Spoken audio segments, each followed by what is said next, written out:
அமெரிக்காவில் இறக்குமதியாகும் மருந்துகளுக்கு 200% வரி அறவீடு.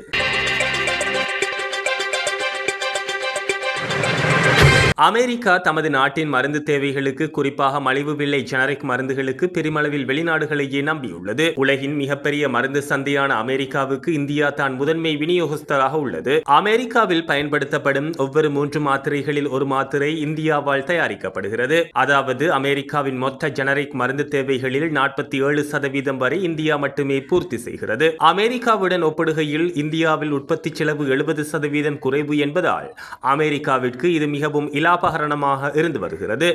இந்திய மருந்து நிறுவனங்கள் அமெரிக்க சந்தை மூலம் தங்களின் மொத்த வருவாயில் 40% வரை ஈட்டுகின்றன. அமெரிக்காவில் இறக்குமதியாகும் ஜெனரிக் மருந்துகளுக்கு 200% வரி விதித்து அமெரிக்க ஜனாதிபதி ட்ரம்ப் உத்தரவிட்டுள்ளார். உள்நாட்டில் மருந்து உற்பத்தியை அதிகரிக்கவும் பிற நாடுகளிலிருந்து இறக்குமதி அளவை குறைக்கவும் ட்ரம்ப் புதிய காலக்கெடுவுடன் கூடிய வரி திட்டத்தை அறிவித்துள்ளார். எதிர்வரும் ஆகஸ்ட் 1 தொடங்கி அடுத்த 2 ஆண்டுகளுக்கு மருந்து இறக்குமதிக்கான வரியை பூஜ்ஜியமாக குறைத்துள்ளார்.